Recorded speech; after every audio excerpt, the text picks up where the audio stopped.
ir 30 sekundžių, bet dar porą iki pirmo kėlinio aš turėjau, iki antro kėlinio, ar turi komanda vis dėlto tavo manymu, galima taip pavyko komanda ir nebus taip lengva Rasinių komandai tikrai nebus persvaros.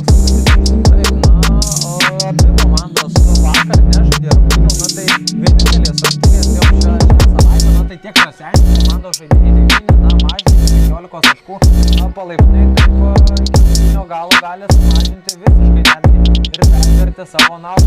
O čia Matulevičius visiškai demonstruoja savo tvirtą sudėjimą ir tas duomenys yra didesnis, bet Montrimavičius yra labai fiziškai stiprus, bet irgi Įspūdingi rodmenys, 20 buvo balų. kas naudingiausiai žaidžia Raseiniai tiesiog monstriškai pradėjo būtent,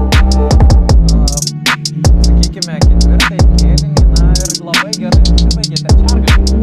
Taip, jie vieną žaidė prametė Raseinių krepšininkas.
Shot.